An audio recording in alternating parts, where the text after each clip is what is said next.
it's on its main spin.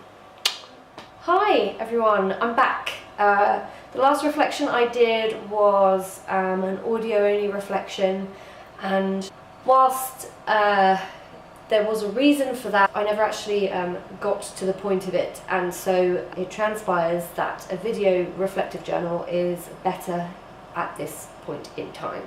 Going forward, I may do audio things, maybe a podcast and stuff where I'll show sort of examples of audio that I'm working on, but for the purposes of this final MA project, I'm doing videos and that's how it's going to stay.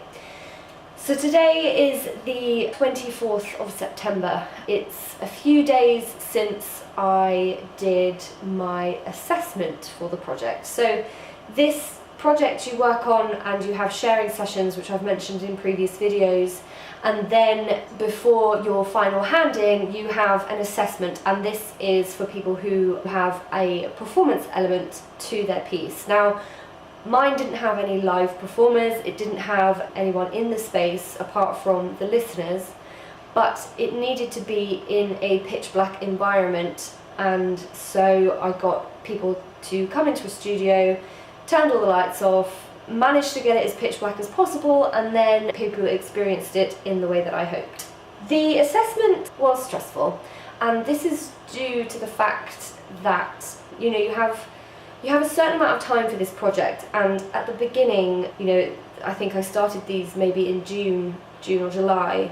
When you're in those months and you know that the final submission is October the 6th, you feel like you've got all the time in the world. That time very quickly disappears and you suddenly find yourself in September. Usually September for me lasts quite a long time. This year I don't know where it went. I sort of blinked and missed it, and it was the 20th of September and people were coming to hear my piece.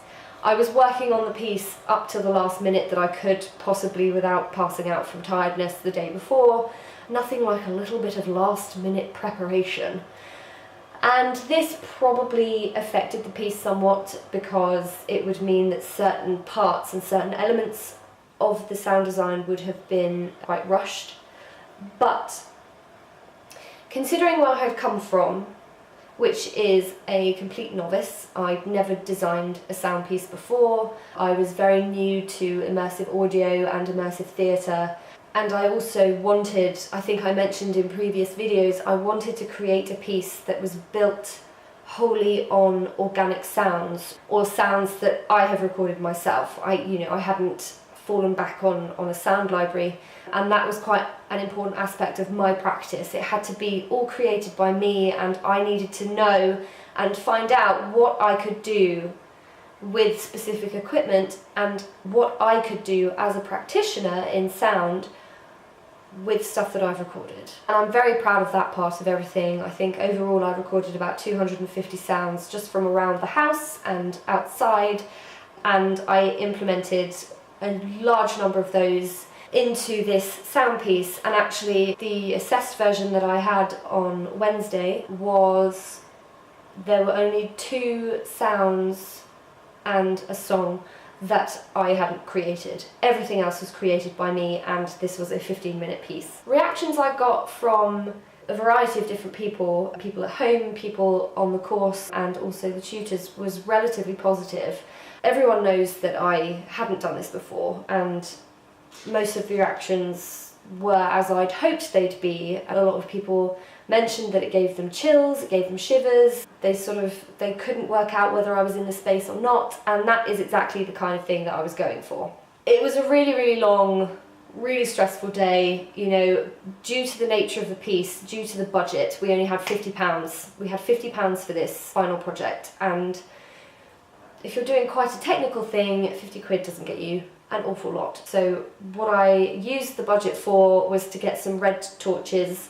I brought them in as a safety feature for people who may not have been used to a pitch black environment. It's a very odd experience when you're in that environment because you realise that you're rarely ever in a space where you cannot see your hand in front of your face. At the end of the assessment, which finished, I think I finished at about 5:30, Aidan, my supervisor, who I've mentioned countless times before, wanted to give me the feedback immediately that my assessors had given.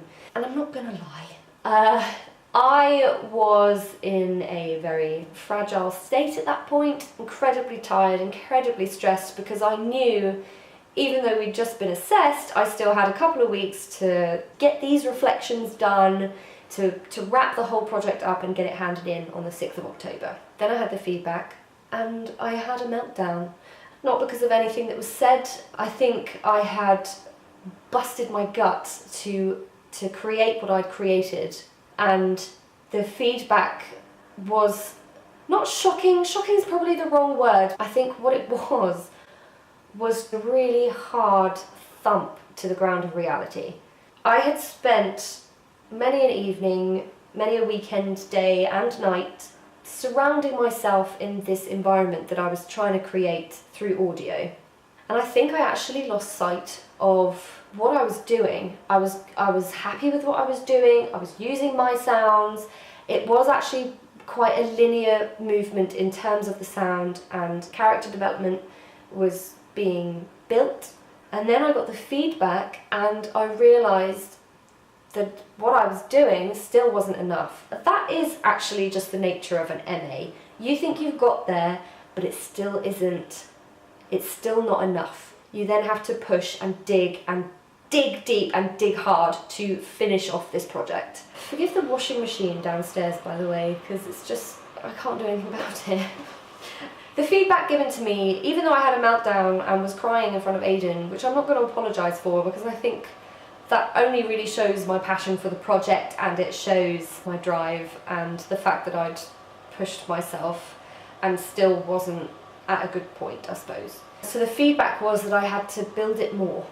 I thought I'd got quite a lot in there, but having taken a few steps back from the project, I've had a few days off from doing sound. Like, I haven't touched the project in the last few days because I need the feedback to sink in, and I need to just let it lie, because I'd got to the point where I was bored of listening to it. 15 minutes is a long time when you have to listen to it over and over again. But it was mentioned and I totally appreciate it.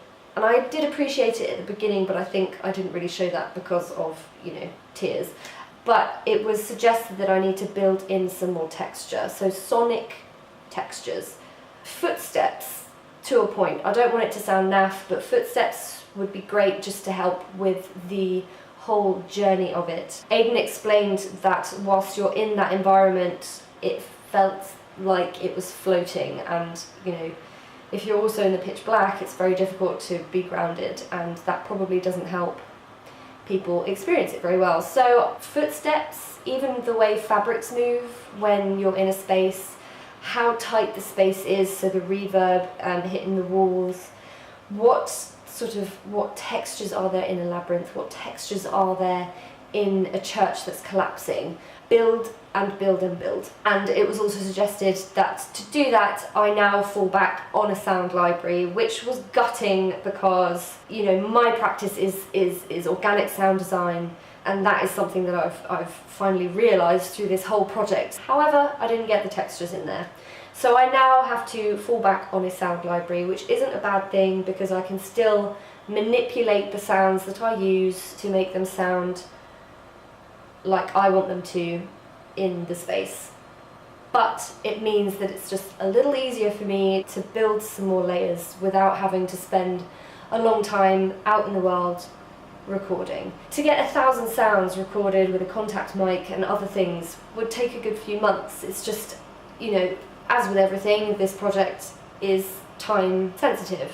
So I have to fall back on the sound library. I will be heading up to uni on Tuesday to look at what they've got and borrow them for my piece. The other thing that was mentioned was that so I'd put a song at the end, and there was no actual sort of underlying reason for that. The pure reason I put that in was as a play out for the audience. Rolling credits, whatever you want to call it. It was just a piece of music to kind of bring them back into reality and to let them just go on their merry way out of the studio. It's been suggested that I remove that because actually for such an experimental piece it doesn't really fit, and I totally appreciate that. As I said, it was only in there as a function for a play out of the space. I'm going to take it out of the piece so that the piece ends and the atmosphere lingers a lot more, rather than bringing in the guitars and all this sort of stuff. One of the other main aspects that I need to improve upon for this project is my left and right tracking and binaural panning, basically. There is a moment towards the end of this where it's very directional, and I am pretty much directing the audience member to go left, right, here, there and everywhere. This is something that I left till the day before, and I had to rush it because I needed this thing to be as finished as possible. So I rushed it, and it really didn't work at all. I used one of my sounds, which actually was skittles on the floor, which has been manipulated to sound just like a sort of buzzing. I sort of just kept that in my left ear, or the audience's left ear, and it sort of just, I chucked it around and it didn't fit with the linear motion of the direction. So I've got to deal with that a little bit more and make it more realistic, because it's just not at the moment. And even though this labyrinth doesn't technically exist, it's a fantasy world. It's you know, the whole book is magical realism. The fabric of this particular labyrinth just doesn't exist in the real world. So where things can sound a little strange, or you know, you could almost say it shouldn't matter, but it does, because no matter where you are, left and right is still left and right. So that's something I need to do. It's also been mentioned that I could look at the speech that I use. I did the voice of Holly, and it's only Holly's voice, but I've been told that that could be done slightly differently with different mics, and that's something that I will look at if I've got time. But I think for the terms of the hand-in, I think I'll concentrate on building texture and working on the direction. I think to start messing around with the dialogue is just going to take too much of my time, which sounds dreadful, you know, everyone's got time, we can make time, but I think I just need to concentrate on the sound elements of this. There was one final point that the course leader Jo mentioned, and she is hot on immersive theatre. That's her background. She's written many books and many chapters in other people's books about it, and she said that it would be really good if I actually brought in some more interactive, immersive elements into the piece. Now, I can appreciate that completely. Where the sound is at the moment, having had a few days to think about it, it does float. And I've listened to it and it does float. I see what Aidan means. So, you know, where Jo says it would be really good if you actually did come in and touch the audience members. So this direction bit towards the end that I'm talking about, I specifically say, you know, I'm going to put my hand on your lower back just here, and I'm going to guide you through the labyrinth. Now we need to go left, now we need to go right, that sort of thing. You know, I think if I came in and had the haptic touching of an audience member with their permission, I'm not just going to go and touch people inappropriately in pitch black, because I think that would just lead to a black eye, would suddenly elevate the experience and heighten it, because when you're in the pitch black and you can't see what's going on and suddenly you feel someone, it's almost like, are they actually there, or am I just having a moment? The whole point of this piece is to create the immersive audio experience. I wasn't ever at a point where I wanted to do the immersive theatre side of things. However, I have to remember that this is a theatre arts masters. It's not a sound design masters. So to bring the theatrical element in there makes a lot of sense. But time-wise, I don't know if it's going to be possible. It's definitely something I would consider taking this forward, or if I had just a few weeks more. And actually, if I had a bigger budget, I want to talk about the project, the creation of the project in a separate video, but there are certain things, budget, time, and a whole host of other things that if I had more or less of, I think I could have created something much bigger and much better. But it's food for thought that I will take on, and if I continue developing this work, it may be something that I'll do in the future.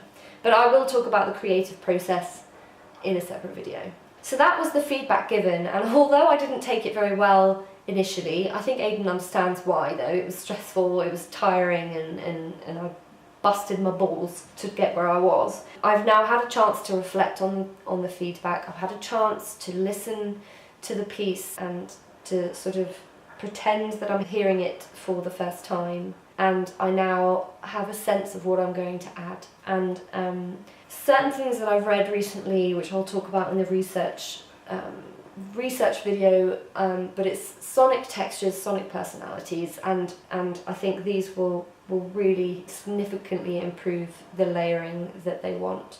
So yeah, this is probably a really rambling reflection. I think that's because I haven't done one for so long, because I've been embedded in my sound design that I've forgotten the structure that I'd practiced for so many weeks before. But I've had the notes, so the notes I've written down, if you're interested, is worked so hard, you know, poor me. Expectations, my expectations and expectations of others, which I haven't actually really talked about. I think my expectations were that people would come in, they'd hear it, they'd be in the dark, and they'd be like, oh my god, this is amazing, I can't believe she's done this, and oh god, she's actually talking to my ear. Is that her, or is that somebody else? And there was some of that. And then I think the expectation of the tutors was perhaps a little bit more, which is fine. They should expect that, because it's the course, it's the nature of an MA, just to put it out there. That is my reflection on the whole assessment and feedback. I thought it went a particular direction. The tutors think I could go in another direction, and I think it's something that, now I've had some time, I'm really excited to get back into. So going forward, I'm now going to build the sound design. I'm going to add the layers, add the textures, see what I can find in the sound library that will just lift it and bring it into the next phase. I have 2 weeks to do this. You could say I only have a week, because on Thursday we have the showcase where we show our work to the next MA cohort to come in, as well as the undergraduate students as well.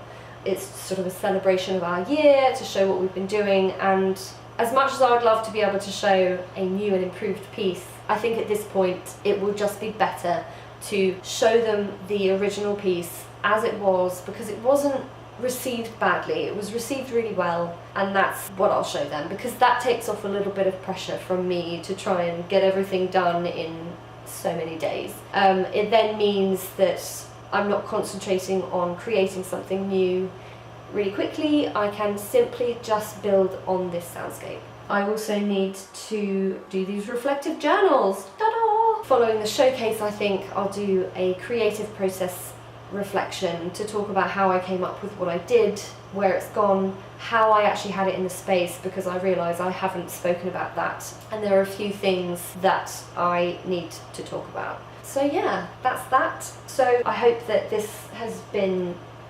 relatively enlightening. I'm gonna end it there, crack on with some sound design, and I will see you later.